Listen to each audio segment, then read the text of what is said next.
What's up, everybody, and welcome to another edition of High Mythology, the show where we get higher than the pleasure fields of Moi Mel and tell you guys silly stories from mythology and folklore. Yes. Yes. Just yes. Just yes. Yes. Yes. Why, yes. Tonight, we will be bringing you the Celtic fairy tale, the King of Waterfalls, and the Fairy Maiden, by Joseph Jacobs. Commla and the Fairy Maiden. Commla and the Fairy Maiden. There we go. Yes. Oh, I see. Two separate stories. Ha-ha. Two separate stories. Two separate stories. Well, awesome. Yeah, hope you folks enjoy it. Celtic seems to be pretty popular, so hopefully everyone we likes also it. haven't been back around in a minute, so. We haven't. It's been a while since we've circled back to the old Celts. For real. Mm-hmm. McCool's? Yeah, McCool. We did some Irish folk tales, I think, once upon a time. Finn McCumhill. Finn McCumhill. Woo! Yeah. So yeah, without further ado, Kimbo, why don't you go ahead and take it away? All right, first story up. King of Waterfalls. Dun, dun, dun. Dun, dun, dun. All right. When the young king Isaruda had come into his kingdom, the first thing he thought was, how can I amuse myself best? Of course. The sports that all of his life pleased him had suddenly seemed to have grown dull, and he wanted to do something that he had never done before. Till at last he thought of something grand, and his face brightened. He said, I know. I will go and play a game with the Grognak. Grouch. the Grouch. The Grouch. Pretty much, yeah. Grogak. Grogak. Grog. Grog. Now the Gruog yeah, I had that one off. was a kind of a wicked fairy with long curly brown hair. Oh. He looked like a real Dio. Yeah. Holy diver. And his house was not very far from the king's house. But though the king was young and eager, he was also prudent, and his father had told him that on his deathbed to be very careful in his dealings with the, quote, good people, as the fairies were called. Don't fuck with the fairies, kid. He'll knock your teeth out. They're not just They don't fairies. fuck around. They'll do some shit. They'll give you testicular cancer. Exactly. You want to hear the story of why Pops only has one ball? Therefore, before going to the Grange, I don't know what it is. Gruog. The Gruog. Gruog. Gruog. The king sought out a wise man in the countryside, a wizard. The king said to the wizard, Wizard, I want to play a game with a curly-haired Grugagarg. The wizard replied, are you interested? If you take my counsel, will you play with someone else? Will you play with me? The king persisted and said, No, I will play with a frickin' Grugag. So the wizard says, well, if you must, you must, I suppose. But if you win that game, ask for the prize of the ugly crop-headed girl that stands behind the door. The king became giddy and said, I will. Thanks, Mom. So before the sun rose, he got up and went to the house of the Grange, who was sitting outside. The Grange asked him, O king, what has brought you here today? Ah, but were you in my manners? Forgive my manners. Right welcome you are, and more welcome will you still be if you play a game with me. The king says, That is just what I wanted. Have people told you I've been looking for you? And so they played, and sometimes it seemed as if one would win, and then sometimes the other. But in the end, it was the king that was the winner. I the Grange inquired, than you. And what prize do you ask for? The king replies, The ugly crop-head girl that stands behind the door over there. So the Grange exclaims, Why, there are 21 others in this house, and each fairer than she. What do you want with the ugly one? Gonna put her in a circus or something? The king says, It's my understanding that the uglier ones do the freakier things. Fairer they may be, but it is she which I want for my wife, and none other. and the Grange. The Grange. I'm just gonna say it's like the Grinch, pretty much. The Grange. You're a wily one, Mr. Grange. And the Grange saw that the king's mind was set upon her, so he entered his house and bade all the maidens in it to come out one by one and pass before the king. And one by one they came, tall and short, dark and fair, plump and thin, and each said, I am she whom you want. You would be foolish indeed if you did not take me. Sorry. But he took none of them, neither short nor tall, nor dark nor fair, nor plump nor thin, till at last the crop-headed girl came out. The king had said, This thing must be mine. Though she was so ugly that most men would have turned from her, the king took her in hand and said to her, Like all of your teeth point in different directions. Do you have two lazy eyes? I don't understand that. But okay, we will be married at once, and I will carry you home, all the way home on my back. Married they were. And they set forth across a meadow to the king's hut. His house, sorry. Ooh. Seriously, though, which eye do I look at? I'm very confused. I'm taken aback. That is not at all the lines I gave him. What is the smell? It's a strange smell, too. I don't know what it is. Is that fish oil? It's like old Tahiti paste.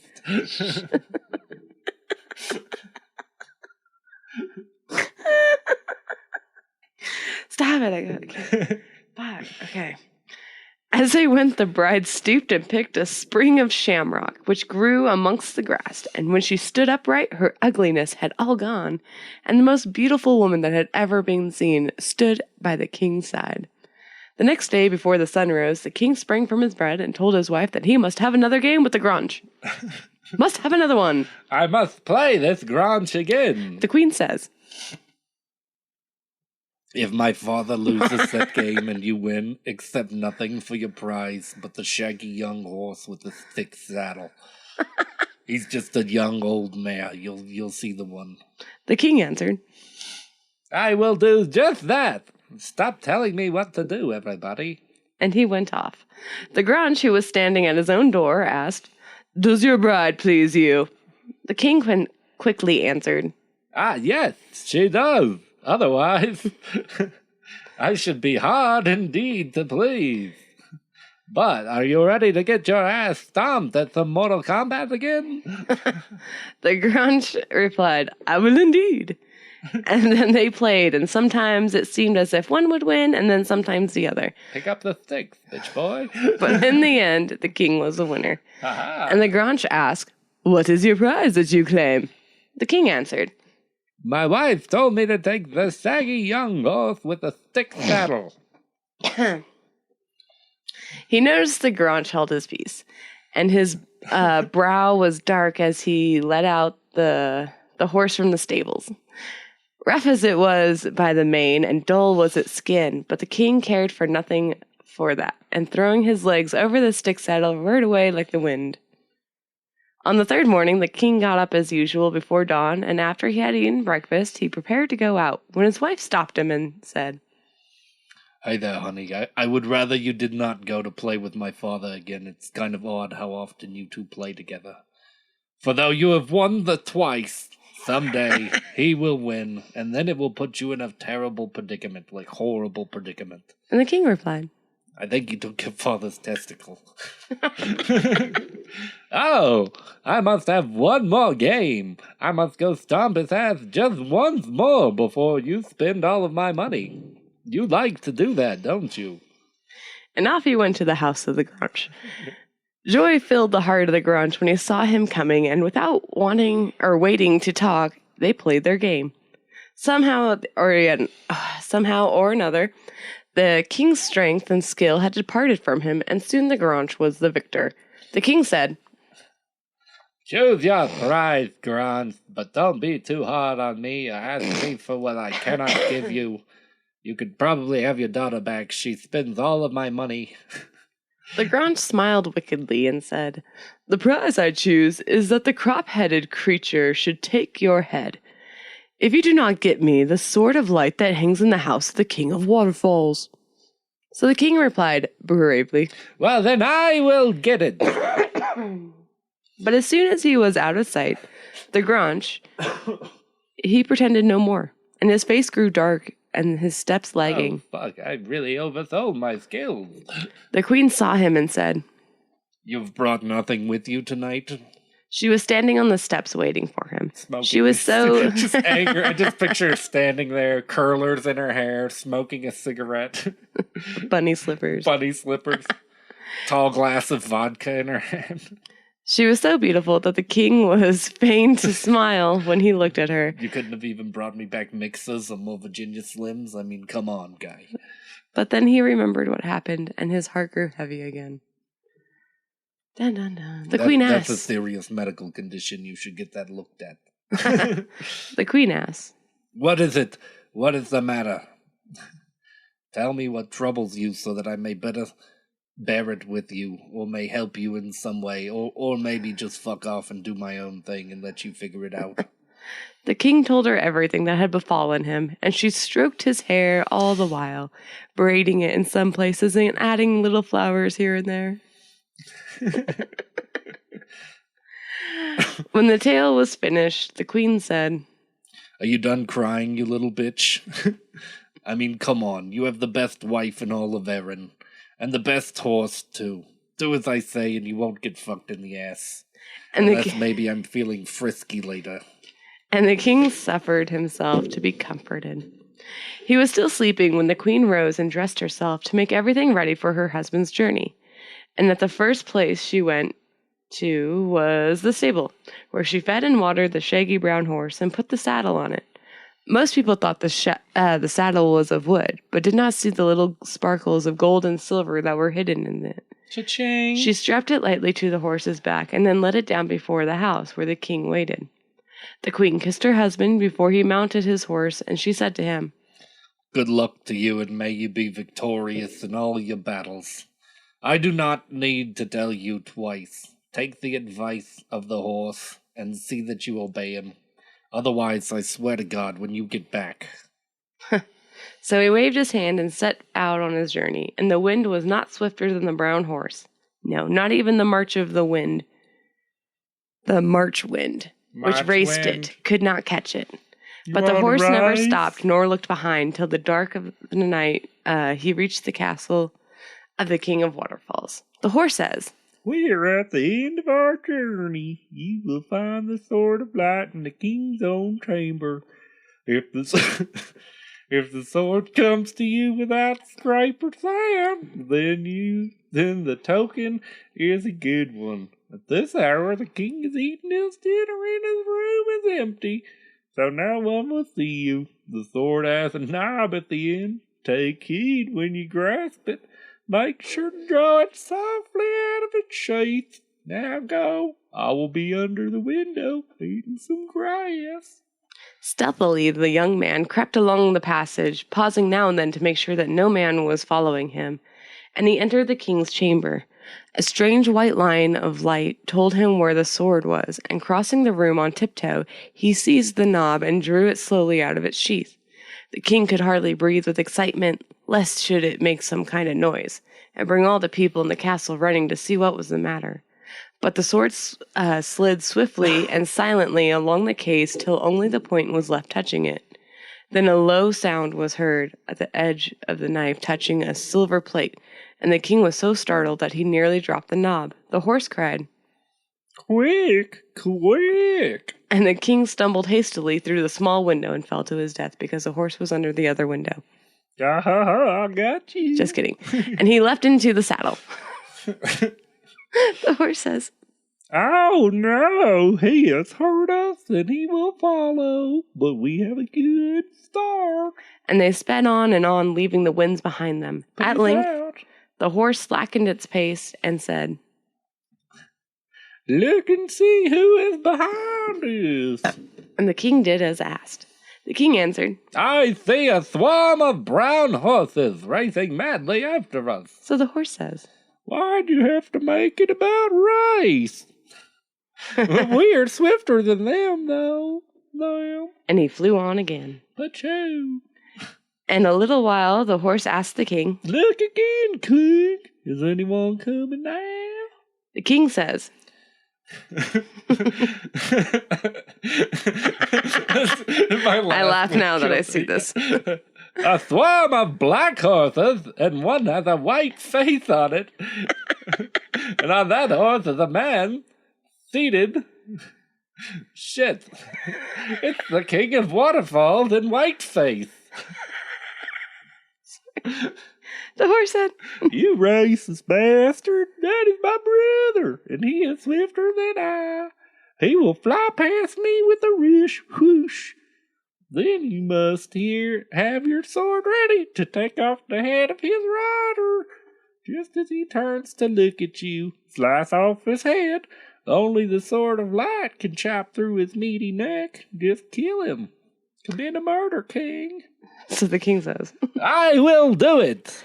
and then he listened with all of his might till he judged that the white-faced horse was close to him. Then he sat up very straight and made it ready. The next moment there was a rushing noise as the mighty tempest, and the young man caught a glimpse of the face turned towards him almost blindly. He struck, not knowing whether he had killed or only wounded the rider. But then he saw the head roll off and was caught in the brown horse's I mouth. feel bad for the King of Waterfalls. I feel like he got robbed. He was just coming to check it out. It's like, hey, is that my sword? Decapitation. Oh no, he did nothing wrong. He was eating dinner and someone broke into his house and stole his shit. Now his horse is carrying his head with him. Yeah. And shit. The horse cried out, Jump on to my brother, the black horse, and go home as fast as you can. I'll be right behind you. and leaping forward, the king alighted on the back of the black horse, but so near to the tail that he almost fell off. But he stretched out his arm and clutched wildly at the mane to pull himself into the saddle. Before the sky streaked with red, he was home. The queen was sitting, waiting till he arrived, for sleep was far from her eyes. Glad she was to see him enter, but she said little, only took her harp and sang softly the songs which he loved, till he went to bed, soothed and happy. Just that beautiful singing voice she's got. She's got a voice an angel. Wasted away again in Margaritaville. It was broad day when he awoke, and the king sprang up, saying, Now I must go to the Grognagagach to find out if the spells he laid on me are loose. He's clearly coming down from his acid trip. The queen tells him, Be careful. Just gave her an epic voice. Be careful. Be careful. On most days, he would greet you with a smile, but not this time. He'll probably be furious. He hasn't had his tobacco in a while. He'll want to ask you in his wrath if you had got the sword. Tell him that you got it. Next, he'll want to know how you got it. To this you must say, you got all of it except the knob. Then he will raise his head to examine the sword. The knob. Then you must stab him in the fucking... stab him. they were very specific, okay? In the mole. He's got a big hairy mole on the right side of his neck. Just stab him right there. But then take heed also. If you miss the mole with the point of the sword, then my death and your death is certain. His brother is the King of Waterfalls, and he'll know that the king must be dead, or your sword would not be in your hands. He's gonna assume you robbed his brother and probably murdered him. After that, she kissed him and bade him good luck. Gentle kiss, my love. Good luck. Careful, I'm coming down with something. Yeah. Shit. You may get fucked in the ass after all. When they met in the usual place, the Granch asked, Did you get the sword? And the king replies, Oh, I've got your sword right here, gesturing to his penis. and the Granch asks, How did you get it? The king answered. If it doesn't have a knob on the top, then I did not get it. The Granch said, Give me the sword. Let me look at it. He, peering forward, but like a flash, the king had drawn it from under his nose and pierced the mole, so that the Granch mole rolled removal. over on the ground. The king thought, Now I shall be at peace. I But- like the thought that he's not actually killing the Granch. He's just removing a gnarly mole from his neck. That's why he my needed such scalpel. accuracy. It's like, cha-cha! I just seared that mole right off you, bro. But he was wrong, for when he reached home, he found his servants tied together, back to back, with clothes bound around their mouths, and they could not speak. He hastened to set them free, and he asked who had treated them so evil of a manner. They said, No sooner had you gone than the great giant came and dealt with us, as you see. We're such pussies. We didn't even put up a fight. And then they took your wife and your 2 horses. She kind of went willingly. He said that he had Virginia Slim cigarettes. And a bottle of Jack. He said he had a gallon of it. Vodka tonics and daytime TV is her crutch. So the king says, Then my eyes will not close, nor will my head lay itself down, till I fetch my wife and horses. He stopped and noticed the track of horses on the grass, and then followed them until he arrived at the woods, when the darkness fell. The king says to himself, Well, I was lying to that bastard, so I'm gonna go ahead and sleep here. But first, I'll build a fire. It's been 45 minutes since I he know, left. for real. I swear to you, I will I not thought the sleep. same thing when I was reading this, okay? Well, like, I'm kind of tired right now, so after I sleep, I probably won't sleep again until maybe the next afternoon for a nap. And so he gathered together some twigs that were laying about, and then he took 2 dry sticks and rubbed them together till fire came, and he sat by it. The twigs cracked and the flame blazed up, and then a slim yellow dog pushed through the bushes and laid his head on the king's knee. The king stroked its head. The dog said, Woof, woof. Sore was the plight of your wife and horses when the giant drove them last night through the forest. So the king answered, That is why I have come to my napping place. Suddenly his heart seemed to have failed him, and he felt that as if he could not go on. I should get this checked out by a doctor. This heart is all over the place. He continued to say, I cannot fight that giant. and he looked at the dog with a white face, and continued to say, I'm afraid maybe I should go home. What do you think? The dog replied, No, don't do that. Eat and sleep, and I will watch over you. So the king ate and lay down and slept until the sun woke him up. The dog says, It is time for you to be on your way. If danger presses, call on me, and I will help you. Guess that dog's name is Eeyore, huh? I am a dog. The king says, I don't know too many depressed dogs, you know what I mean? Like, your He's an dog old should probably lab, get yeah. checked out, too. I have depression. Even old dogs are sometimes Yeah. like that. Farewell, then. I will not forget your promise, dog. And on he went, and on, until he reached a tall cliff with many sticks lying about. The king thought, Well, it's been about 4 or 5 hours worth of traveling. I should make a fire and rest. and thus he did. And when the flames blazed up, a hoary hawk of the gray rock flew onto a burrow above him. The hawk says, Sore was the plight of your wife and horses when they passed here with the giant. Ah, The king answered, never shall I find them, and nothing shall I get for all my troubles. No one even gives me a thing. The hawk replies, Oh, take heart. Things are not so bad. They might be worse. Eat and sleep, and I will watch over you. And the king did as he was bidden by the hawk. And by the morning he felt brave again. The hawk says, Farewell! And if danger presses, call to me, and I will help you. Sorry, that's a horrible voice. That was a good bird voice. On he walked, and on, till dusk was falling. Dusk was falling. He came to a great river, and on the banks there were sticks lying about. The king says to himself, I will go ahead and make myself a fire and rest here. and thus he did. And by a smooth brown head peered at him from the water, and a long body followed it. It was an otter. The otter said, "Sore was the plight of your wife and horses as they passed the river last night." The king says, I am actually out here looking for them, and I have not found them. Oh, I haven't even gotten a single offer on anything for my troubles. The otter replies, "Be a stout lad, and don't let it get you down. Before noon tomorrow you shall hold your wife in your arms again. Eat and sleep, and I will watch over you." So the king... Oh, sorry. So the king did as the otter bid him. And when the sun rose, he woke and saw the otter laying on the bank.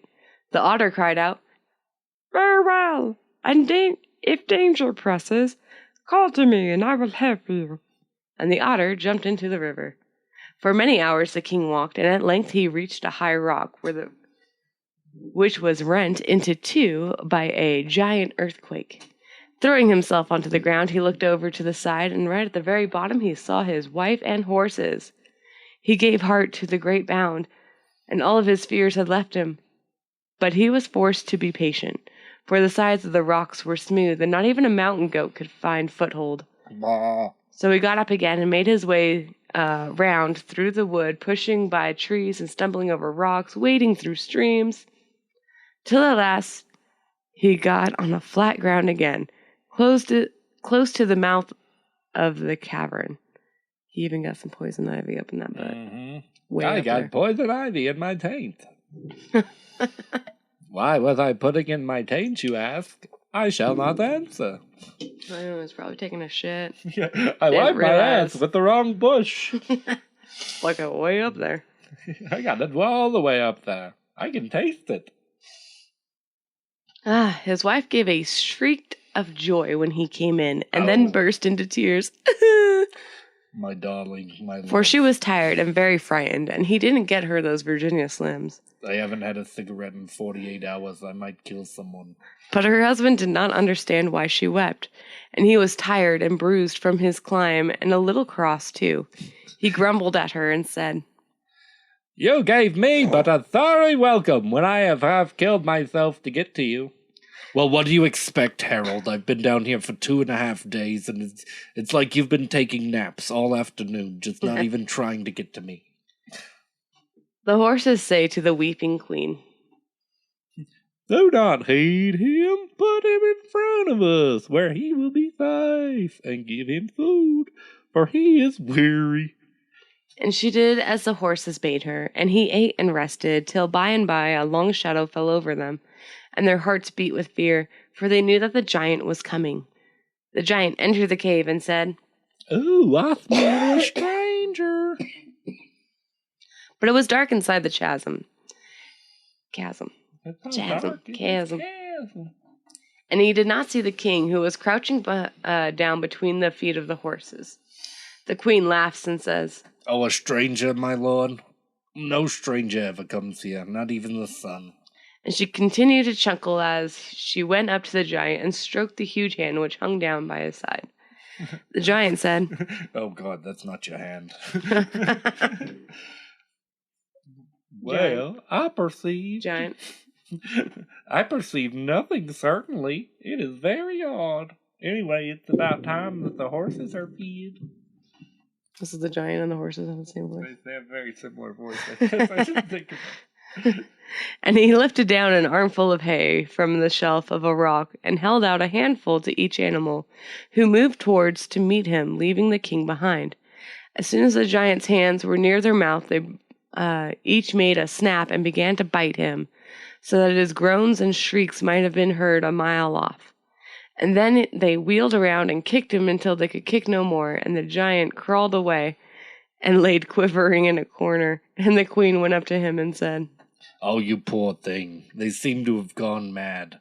It was awful to have to sit back here and watch that happen to you. The giant groaned a reply. If I had my soul in my body, they would have certainly killed me. So the queen replies, Well, that was lucky indeed, but tell me, where is your soul, so that I might take care of it? the giant answers. Up there in the Banaka stone. He pointed to a stone which was balanced loosely on the edge of the rock and continues to say, Now leave me. I wish to sleep, for I have far to travel tomorrow. Soon snores could be heard where the giant laid, and the queen laid down too, and the horses, and the king was hidden between them, so that none could see him. Before the dawn, the giant rose and went out, and immediately the queen ran up to the monarch stone and tugged and pushed at it till it was quite steady on its ledge, and could not fall over. And soon it was evening when the giant came home, and when he saw his shadow, the king crept down in front of the horses, and the giant asked, What have you done with the Banaka stone? The queen said,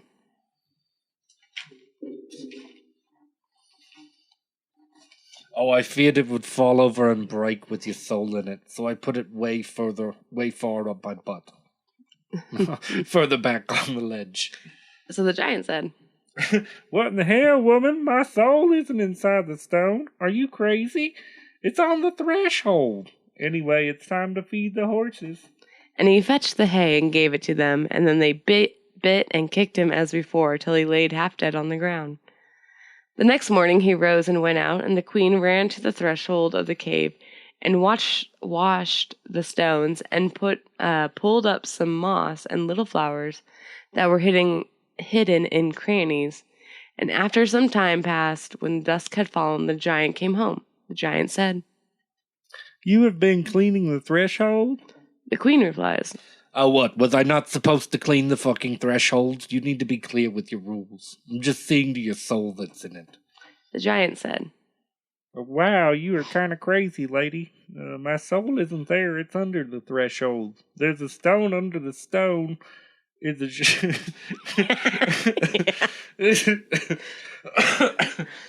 under the stone is a sheep. And in the sheep's body is a duck. And in that duck is an egg. And in that egg is my soul. You don't know anything about anything. Anyway, it's late. I gotta go feed the horses and go to sleep. and he brought them the hay. But they only bit and kicked him as before. Ouch. And if his soul had been within him, they would have killed him outright. It was still dark when the giant got up and went his way, and then the king and the queen ran forward to take up the threshold, while the horses looked on.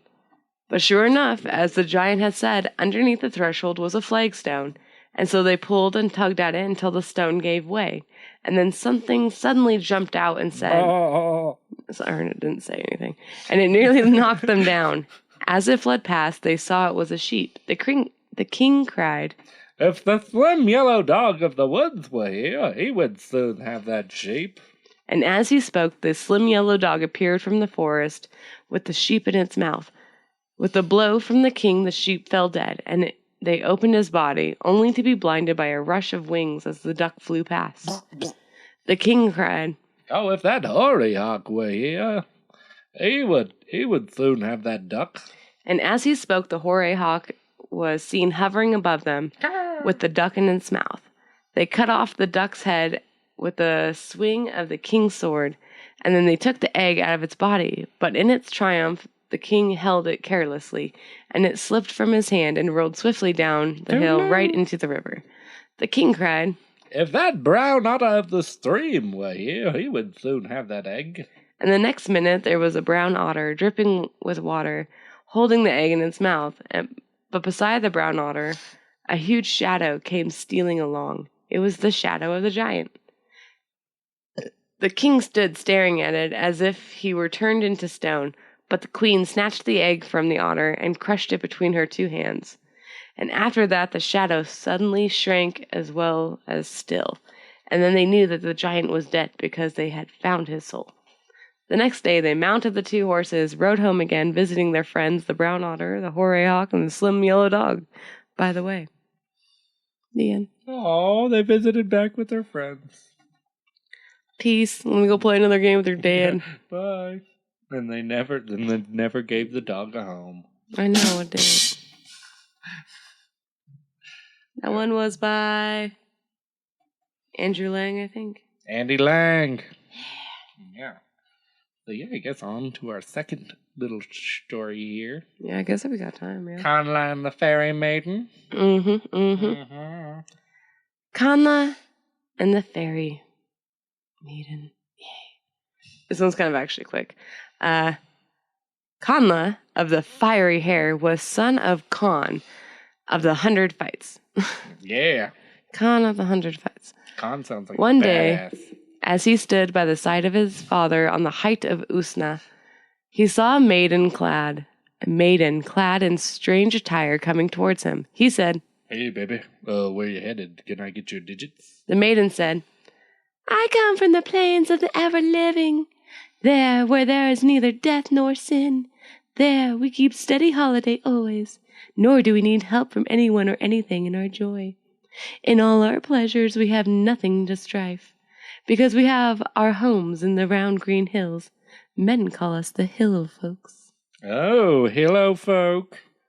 The king and all of him wondered much to hear the voice when they saw no one, save for Commla alone. None saw the fairy maiden. Conn the king said, Hey, bro, are you okay? You're talking to yourself. The maiden answered, Commla speaks to a young fair maid, whom neither death nor old age awaits. I love Commla, and now I call him away to the plains of pleasure, Moi Mel, where Bargdar is king there, and has been pretty all right. Yeah, this is There's no sorrow in the land since he's held kingship. No Oh, judgment. come with me, Commla, the fiery hair, ruddy as the dawn is your tawny skin. The A lube fair floweth crown like a awaits river. to grace your comely face and royal form. Come, and never shall your comeliness fade, That's not nor the your only thing youth, that's going to grace your face. till the last the day of judgment. Can you wait for me to finish a fucking line? Motherfucker. It's so hard to keep a straight face and a voice when you're fucking cracking jokes in the middle, dick. Any more? Got any more? No, I'm going to wait till you start talking. Okay. The king, in fear at what the maiden said, which he heard but could not see her, called aloud to his druid, Coran by name. He said, Wizard man, Corin of the many spells and of the cunning magic, get your ass over here. A task is upon me too great for all my skill and wit, greater than any laid upon me since I seized the crown, you know. An invisible bitch is here, and she will use her powers to take my beloved son from me to some type of fuck palace up on the hill over there. If you don't help, he will be taken from your king by the woman's wiles and witchery and stuff like that. Arg. And I'll chop off your balls if you don't help, you know. I'll chop off your balls, then worse yet, I'll send you to the fuck party up there with no balls there, buddy. Then Corin, the druid, stood forth and chanted his spells towards the spot where the maiden's voice had been heard, but none heard her voice again. Nor could Commla see her any more. As she vanished before the druid's mighty spell, she threw an apple to Commla.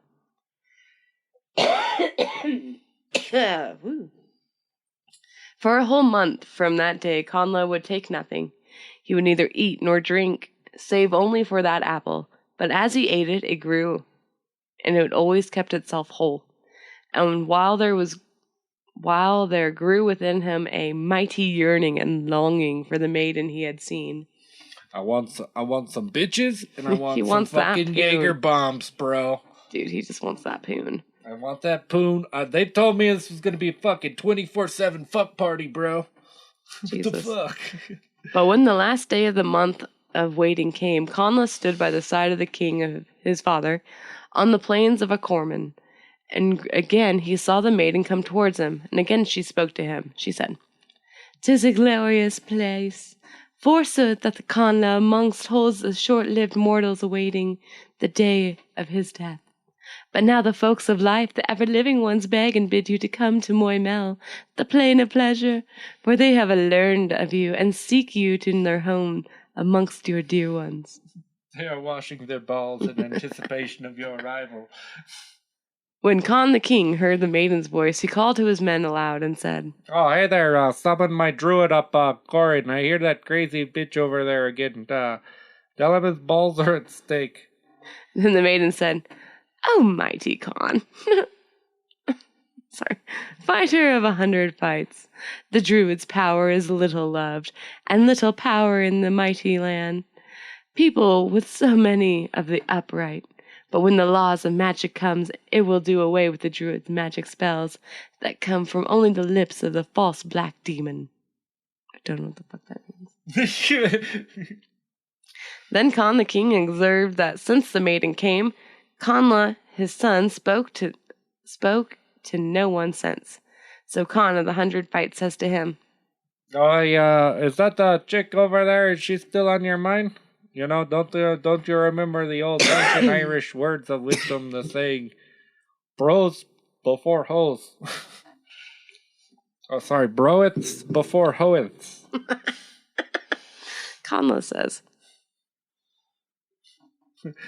Bro, it's hard for me, you know, like, I love my people above all things, but yet, like, one longing seizes me for the maiden, and, like, man, she keeps talking about these plains of pleasure, bro, and, like, I haven't got a single thing on my face yet.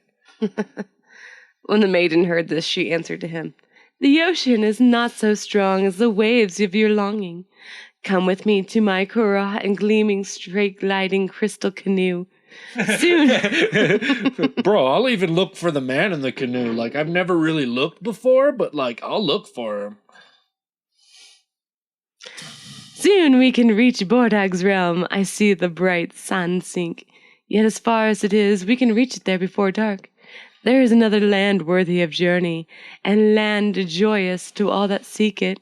Only wives and maidens dwell there. If you wish, we can seek it and live there together in joy." When the maiden ceased to speak, Commla of the fiery hair rushed away from them and sprang into the curragh, the gleaming, straight-gliding crystal canoe. And then they all, king and court, saw it glide away over the bright sea towards the setting sun, away, away, and away, till the eyes could see it no longer. Away. And Commla and the fairy maiden went their way out on the sea, and were seen no more, nor did any know where they went.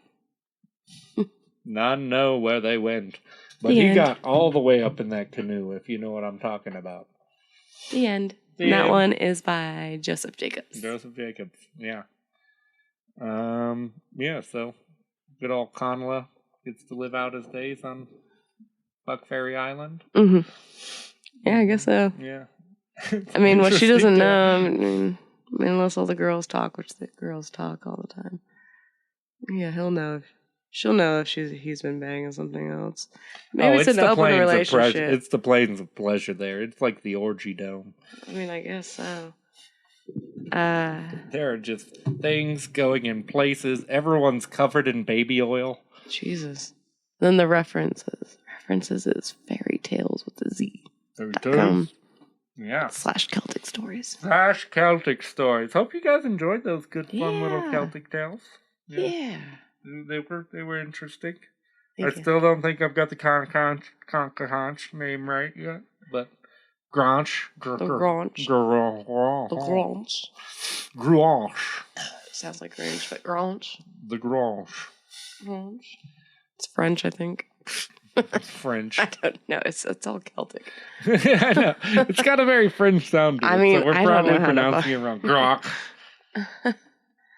I mean, Grok.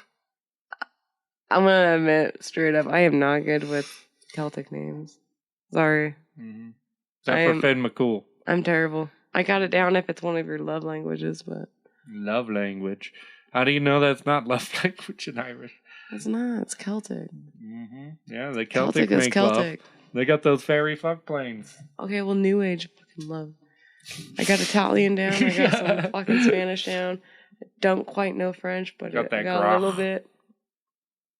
Fuck, I'm even learning Hawaiian. Hawaiian. in Russian. Ooh, chew. Yeah. Hope you folks enjoyed the stories today. Be sure to like, subscribe, follow, share us with your friends. All the good stuff. Mm-hmm. You can find us anywhere. Find us anywhere. Look for us. Just type us in. Howley Boys. High Mythology. Yeah. I'm sure you've already found us because you've listened to this far. Tell your friends. Tell your friends. Yeah. Make a weed strain. Name yeah. it Howley Boys. Send us some. Yeah. We'll promote it. Yeah. Give us some high mythology. Yeah. Especially if it tastes good. Gilgamesh's beard. How about that for a weed strain? Ooh. Mm-hmm. Ooh, Yeah. that would be some... That's I want to see some that as a hairy weed. joint, really. Yeah, Gilgamesh's beard.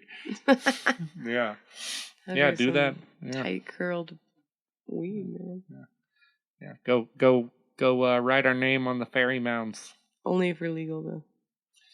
On the legal fairy mounds.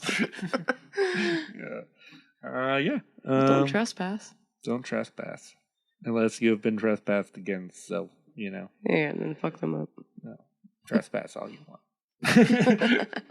Yeah. Have a good night, everybody. Bye. Bye.